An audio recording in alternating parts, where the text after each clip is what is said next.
Good morning, class 8 students. Today in chemistry, we remember how in the last video of the 6th chapter we had studied about the chemical reactions about metallic oxides, we studied about basic oxides, acid oxides, about neutral oxides and amphoteric oxides. Today, as you see, we are going to start a new chapter, and this is chapter 3, children, which we will start in today's video 1 of the 3rd chapter. And in this we would deal with topics like elements, compounds, mixtures, etc. We had studied in the 2nd chapter in the month of April, if you remember, that all things in this world are made up of matter. And matter can be either made of pure substances or impure substances. The pure substances are made of certain elements or they are made of compounds. Whereas mixtures, we will study also in this chapter about mixtures, and we see that mixtures, they are substances which are made by two types of products. They may be homogeneous mixtures or they may be heterogeneous mixtures. Now, homogeneous mixtures, they are uniform in their chemical composition. On the other hand, we see that the heterogeneous mixtures, they are mixtures which do not have a uniform chemical composition. Now, before going into the details of the chapter, let us come to the beginning of the chapter. Let us understand all these aspects that I spoke about one by one so that we can understand it better. Different materials in this world are made up of different kinds of matter, like homogeneous materials. Homogeneous materials, they are made of pure substances. The pure substances or the homogeneous material is one which contains particles like atoms or molecules of only one kind. And they have definite set of properties, like we see oxygen is element of one kind. Then we also see water is a compound, but it's a homogeneous compound because its property and its makeup is uniform throughout. We also see other examples like iron, silver, oxygen, sodium chloride compound, which is also called salt or namak. And then we see sulfur dioxide, etc. All these are homogeneous material. They are not pure substances. Some of the homogeneous substances are not pure substances. For example, if we take sugar solution in water, then it is a homogeneous solution, but it consists of two different substances. It consists of both sugar and it consists of water. The characteristics of pure substances, the various characteristics of a pure substance are, it is homogeneous in nature. Let us begin to understand. Homogeneous means that it is uniform throughout in its property. So it is homogeneous in nature. For example, we can take iron. Iron is homogeneous. It is solid and it is homogeneous, and iron is very, very heavy. It is a homogeneous substance in nature. Then we see that pure substances, they have a definite set of particular properties. Now, these properties, they do not change throughout the substance composition. Third thing, we see that the composition of pure substances cannot be changed by physical means. We cannot hammer iron and change its composition or its makeup. Likewise, we cannot hammer gold thin or long or small and by just hitting it by physical methods or by pulling it, we cannot change the composition or the makeup of these substances. Pure substances are further of two types. Now these can be either elements or compounds. What are elements? Elements is a pure substance which cannot be broken down into simpler substances by any known physical or chemical methods. And elements, they consist of only one kind of atoms. Now, what are compounds? Compounds are those substances which are made of more than two types of atoms. So these are compounds.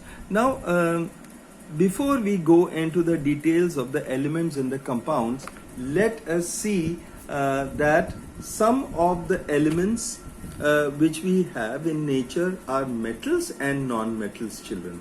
Now let us see couple of differences, about 7 differences between metals and non-metals, and there are some exceptions too. I will keep you telling about the exceptions as we will try to understand the difference between the metals and the non-metals.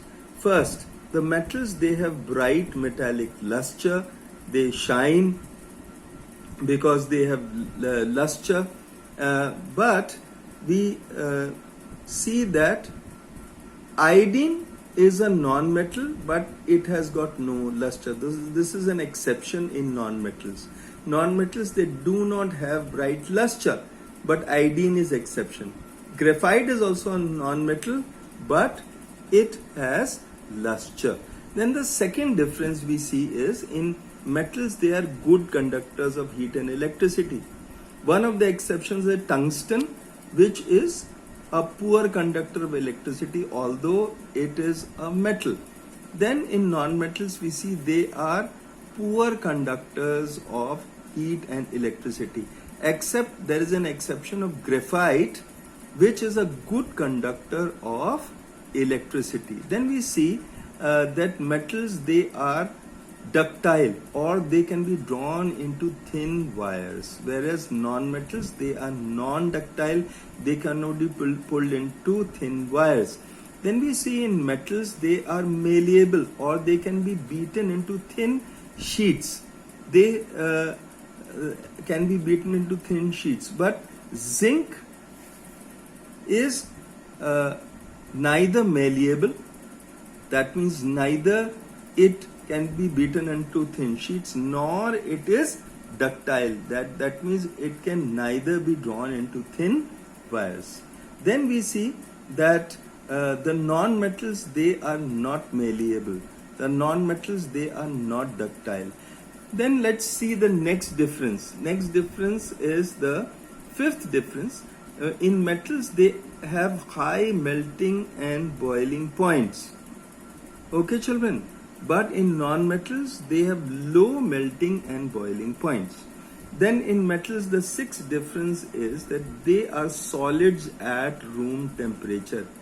Except we see an exception, mercury and gallium are liquids at room temperature. Although they are metals, mercury and gallium, but they are liquids at room temperature. If you remember, we have mercury filled in our thermometers, the thermometers which we use for taking our temperature. So it is filled in that.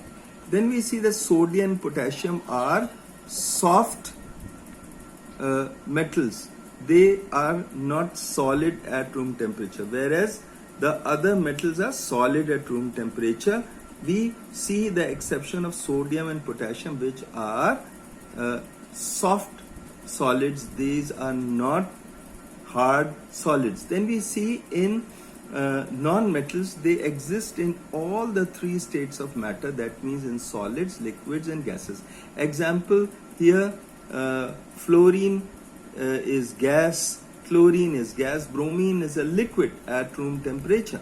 So we see that all kinds of iodine is a non-metal, and iodine, it is solid in nature. Then we see in metals, they are sonorous, that means they produce a sound when we strike them. or we hit them. Example, copper, silver, gold, iron, aluminium, tin, all these are metals that make sound. And in non-metal species, they are not sonorous. They don't make a sound. Example, carbon, sulfur, phosphorus, iodine, oxygen, nitrogen. All these are non-metals which don't make a sound. Then we come to another set of matter which are called metalloids. Now, what are metalloids, children? These are elements which show the properties of metals as well as they show the properties of non-metals. These are called metalloids. Example, arsenic, antimony, bismuth, germanium, etc. These are all metalloids. Then we come to another set of matter which is known as noble gases. They are gaseous in nature. The noble gases, they are chemically less reactive in nature. They do not mix with others. They occur freely in a free state in air or atmosphere in very small amounts. That's why noble gases are also known as rare gases or inert gases. Then we see that the noble gases exist as monoatomic molecules because they do not react with other elements, so they remain as single molecules in the atmosphere. They are called monoatomic molecules. Example, helium, He, with the symbol He, neon, symbol Ne, argon, symbol Ar, krypton, symbol Kr, and xenon, symbol Xe, and radon with symbol Rn. And we see that radon is also a radioactive inert gas in nature. We see William Ramsay was the man who isolated these gases. Helium is the second lightest element in the periodic table. Then let us look at molecules. We had talked about molecules, that it is the smallest particle of a pure substance, element or compound, which can exist freely. It is made up of one or more atoms of same or different kind. For example, water molecule H2O, this is made of two different elements, hydrogen and oxygen. Another molecule of oxygen is made only of oxygen atoms. So we see molecules are made of both similar kind of atoms or different kind of atoms. Then we come to compounds. What are compounds? Compounds again are pure substances which are made up of two or more elements. Example, here carbon dioxide, water, ammonia, and we see that the compounds, they are chemically combined in a fixed ratio by weight and can be broken down into elements by chemical methods only. For example, water, it is in fixed ratio, 2 atoms of hydrogen, 1 atom of oxygen. Here in ammonia, 1 atom of nitrogen, 3 atoms of hydrogen. They combine together to form these compounds. And chemically, we can break these compounds into their components. H2O can be broken into hydrogen and oxygen, and ammonia can be broken into nitrogen and hydrogen, which are its separate elements. And we will look at the characteristics of compounds further in the next video, along with suitable examples for all the characteristics of compounds. So today, children, wish you all the best for the study of this video. Have a nice day. Thank you.